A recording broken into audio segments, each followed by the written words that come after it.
अंकित प्रभू महानगरपालिका निवडणुकीच्या रिंगणात उतरलेत आणि लोकांचा चांगला प्रतिसाद देखील त्यांना मिळत असल्याचं पाहायला मिळत आहे।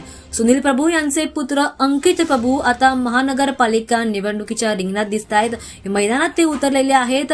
या दरम्यान त्यांनी त्यांच्यावर बऱ्याच विरोधक पक्षांनी टीका देखील केली, मात्र याच टीकेवर त्यांनी प्रत्युत्तर देत जिंकण्याचा विश्वास व्यक्त केलाय। आतापर्यंत त्यांनी लोकांसाठी बरीच कामं केली, लोकांची सेवा केली, लोकांच्या समस्या जाणून घेतल्या, परिसरामध्ये नगरामध्ये असलेल्या समस्यांवर त्यांनी उपाय काढले आणि लोकांसाठी आतापर्यंत त्यांनी प्रयत्न केले। मात्र आता एक नगरसेवक म्हणून त्यांना परिसराची नगराची सेवा करायची आहे आणि एक राजा म्हणून नाही तर नगराचा सेवक बनवून त्यांना नगराची सेवा करायची असल्याचं वक्तव्य त्यांनी केलंय। त्यामुळे महानगरपालिका निवडणुकीच्या रिंगणामध्ये लोकांचा मिळत असलेला चांगला प्रतिसाद, त्यांच्या प्रयत्नांचं फळ त्यांना आता मिळतानाचं पाहायला मिळते। जिंकण्याचा विश्वास त्यांनी या महानगरपालिका निवडणुकीच्या रिंगणामध्ये व्यक्त केलेला आहे। त्यामुळे आता मुंबईच्या शिवसेना उद्धव ठाकरे गटातून त्यांना उमेदवारी मिळाली आणि वॉर्ड क्रमांक 54 मधून निवडणूक लढण्यासाठी ते पूर्णपणे सज्ज झाल्याचं देखील पाहायला मिळतं।